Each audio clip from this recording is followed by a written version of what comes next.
Companies operating in today's global economy really need to get an understanding of the international geopolitical risk landscape. At Infortal Worldwide, we work with our clients on solving risk before it starts. Welcome to the Riskology podcast, where we're looking at managing business risk globally and really understanding the geopolitical risk landscape.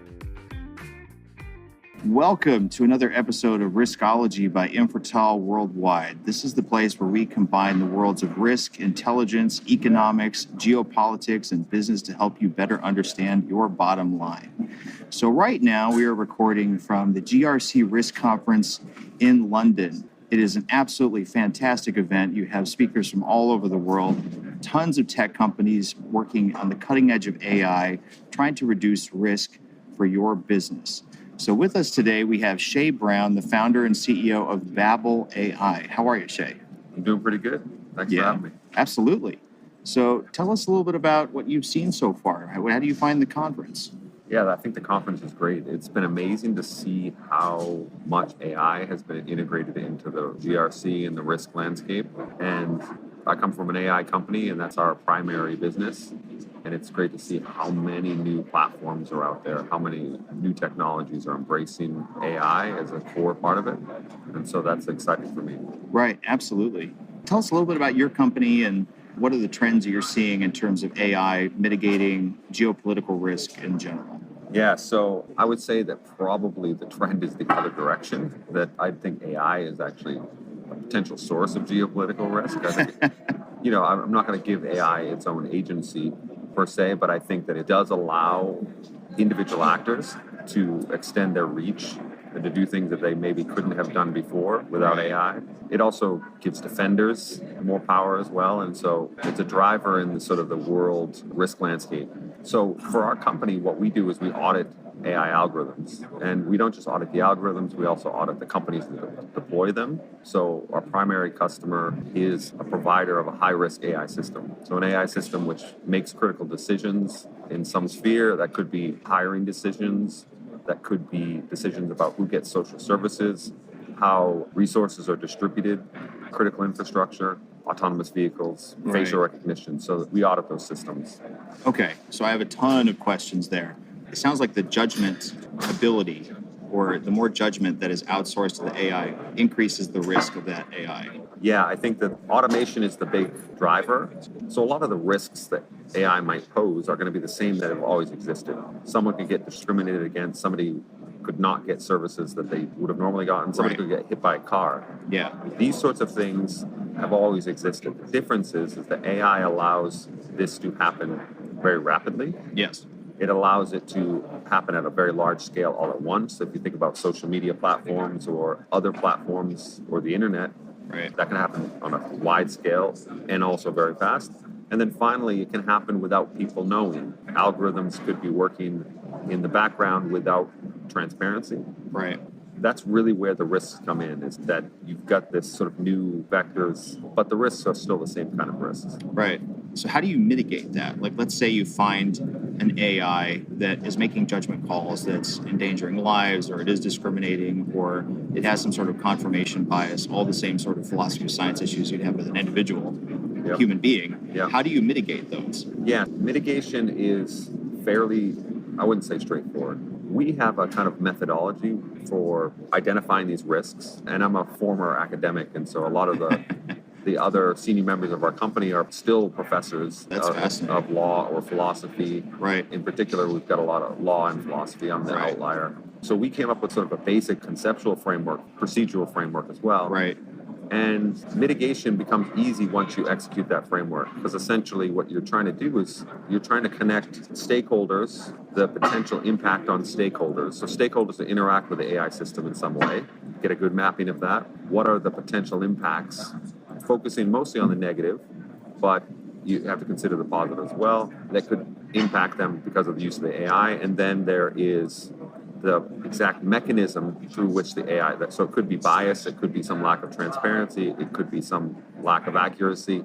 And once you have those sort of mapping done well, mitigations become obvious, because you look at those mechanisms that give rise to those risks and you start driving down the probability or magnitude of that.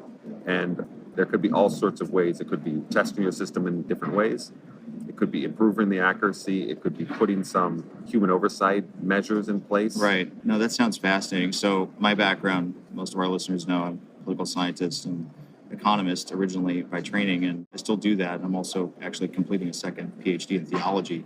So this is like an area that sort of combines all those different things into one. It's absolutely fascinating just to be able to see the things that you've seen. So on that note, do you see a lot of companies taking this sort of, I don't want to say philosophical tech approach to this very seriously, or is it just how much can you develop as quickly as you can develop? I think the driving force for companies primarily has been external pressure, procurement pressure, yeah. fear of regulation. Oh, yeah, for sure. We see that all the time. Yep, and reputational risk.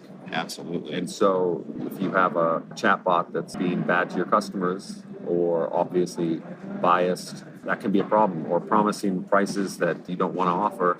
All of these things are a threat.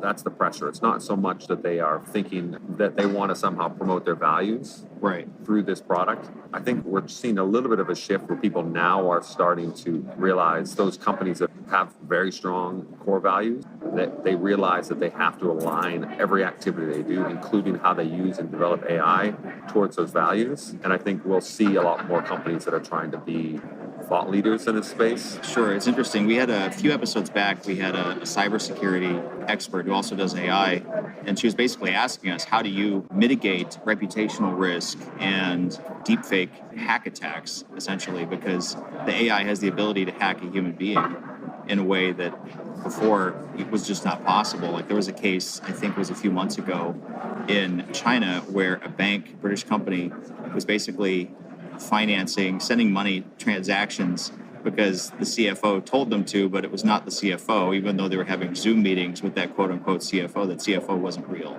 Yeah, it's just becoming a serious risk, and I think regulators and researchers are trying to figure out what's the solution here. I think a lot of it is going to unfortunately be behavioral. Yeah. We're going to have to realize that we're in a bit of a post-truth kind of era where you can't necessarily trust what you would normally consider objective reality.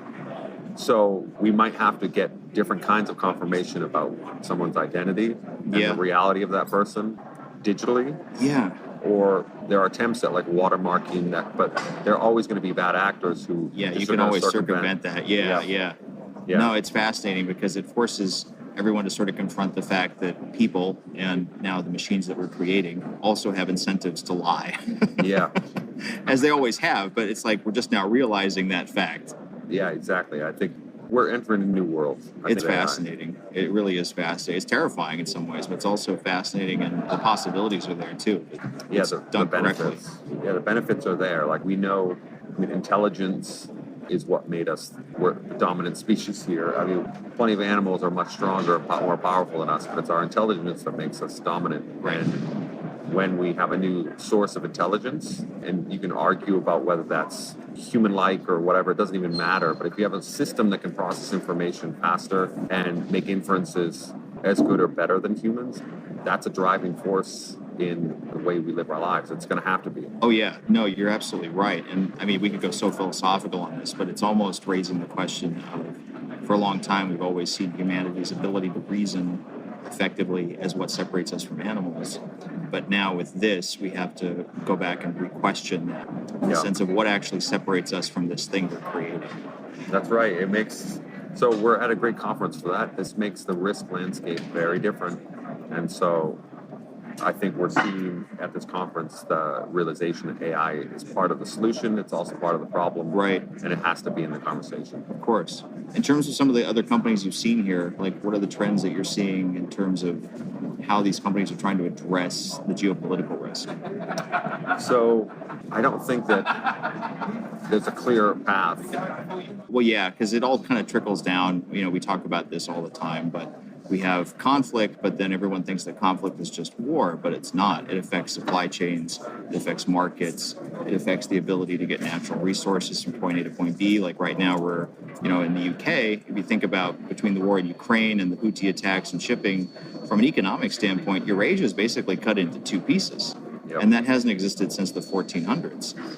Yeah. So you're looking at this economic era too, which is totally brand new. And you have most of the world and the companies in it trying to mitigate these risks. But there's all sorts of risks that come out of that, like sanctions, you have corporate espionage, economic espionage, you have cyber attacks, things like the pager attack in Lebanon. That was a reputational damage to that Taiwanese company because they let a quote unquote Hungarian company basically put their brand and their reputation on a product that they designed. Yeah. And of course, they didn't do their due diligence on that third-party vendor. It doesn't matter that it was Hezbollah from the point of view of that Taiwanese company. That company's reputation is now destroyed. Yeah. So you see all sorts of risks like that. They sort of revolve around the geopolitics. Everyone thinks geopolitics is out there, but it's really not. It affects things like grocery prices, gas prices, who you hire, what companies you do business with on a third-party basis, et cetera, trade, export controls, et cetera. So, we see that. We see a lot of these AI companies, I think, trying to grapple with that the best they can. Yeah. But they also contribute to it. Yeah, for sure. The work that you guys are doing is pretty cutting edge, to be honest. I think most of the companies that we're seeing here are, they're building the infrastructure to support people doing risk analyses, right? Yeah. And it's not so much providing the people or the intelligence to do that. Right. So if we're talking intelligence now, the AI that's being used and developed so far here for these things is very vanilla, straightforward. It's used to streamline workflows. Right.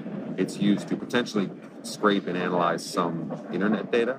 Sure. But those are all very obvious kind of things that are not necessarily at the cutting edge of where, if you're thinking geopolitical, Right. you can't expect at this moment something like a large language model to make inferences across space and ideologies through the information that gets imprinted on the internet. And so I think that's a tough inference to make. And we have some reason to believe that just because we've trained them on all of our language and now images, that they can piece together bits of the sort of larger physical world, Right. but they're not in it. And it's going to be really hard to extract that until you have better algorithms. And frankly, people are going to have to do it. Oh, yeah. For a long time now. Yeah. It's sort of shining the light on humanity in ways that we haven't done before. It's interesting that this is coming from technological development as opposed to philosophical movement. The sort of technological developments forcing the philosophical reevaluation. Yeah. It's just so fascinating to hear. Yeah, it's an exciting time. Yeah. So to kind of close out, tell us a little about your company. Tell us, where our listeners can find you if they want to hear more or reach out. Yeah, so BABL AI is the company. We've been around since 2018. A bunch of recovering academics turned auditors. And yeah, you can find me, Shea Brown, on LinkedIn. I'm pretty active there. We also have a YouTube channel. Great. BABL AI. And yeah, super excited to talk to you. Absolutely. Thanks for coming on. Please join us next time.